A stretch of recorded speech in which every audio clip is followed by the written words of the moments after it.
What up, guys? Welcome back to another edition of The Bearded Journey. I am your host, Scott Barnes, and in today's episode, yes, I did get my hair cut. And after thinking about it, yes, I have already done a video about it. If you want to check it out, go over here. You can check out me getting my hair cut. But I wanted to go over a simple trick that you can do at home after getting your hair cut to actually make your beard look longer. Now, to give you guys a recap, yesterday I went to my boy Ryan, gave me a nice cleanup all the way around, did a great looking job. But I wanted to come back to you guys to let you know that some barbers leave a little bit of area in the beard that you can clean up to actually elongate your beard. Now let me explain and kind of break down what's going on here and what I'm trying to say.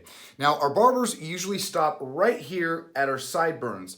I've talked about this before where our sideburns and our hairs, actually on the last video that I did, this is the area we really want to keep clean because this is where our hair begins and our beard ends, okay? This is a new kind of hair that's growing. So we want to create a nice good fade. That way there's a nice good transition in between the hairs. But when we get our hair cut, sometimes the barber just kind of fades a little bit right here and leaves this little bit of poof in the beard. So to tie those two together, what we want to do is not only keep this area clean, we want to not have this big pouffant girth of growth right here, okay? We want a nice smooth transition, and this is where that look comes in, that our beard is looking a lot longer because we have this nice fade that's going all the way up into our hair. So it looks like the beard that's going from here is the one that's growing from here, and it's a nice smooth transition. Now to alleviate that problem, which isn't too bad, it's not that big of a deal, I'm gonna take my clippers, I'm gonna put it just on a 4 or 5 on the guard, and then I got my mirror here too as well, and then right around this area, I wanna follow where my lobe is, and I wanna just clean up this fluff and rough. So just right here, I just wanna clean this up. Just get those little bit of hairs out. Yep, and see, we're just gonna get a nice smooth transition going right into the sideburn. Same on the other side. We're wanting to hit right here, guys, on the lobe. That's where our area that we just wanna kinda blend it right into the sideburn.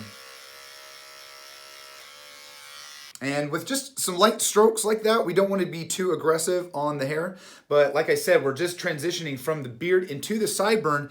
And this is a great example. It's nice and short. It just gets a little bit longer. It gets a little bit longer. It gets a little bit longer. And then it hits right here on the jawline. And there goes the long beard. And like I said, that's way the head matches right into the beard. And then we have this nice long line that gives the appearance and the look that our beard is nice and long. And this is a good thing for you guys, especially for shorter beards. It just gives that effect that we do have a long, thick, full beard.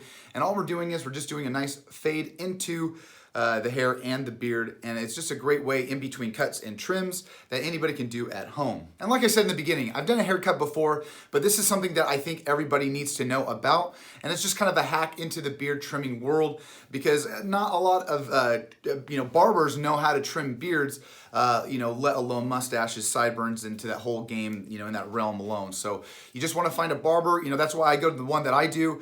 He actually trimmed up my beard and everything, dude. He did a really good job, okay? So like always, you guys, like and subscribe. Love you guys like always. See you guys on that flip side. See ya!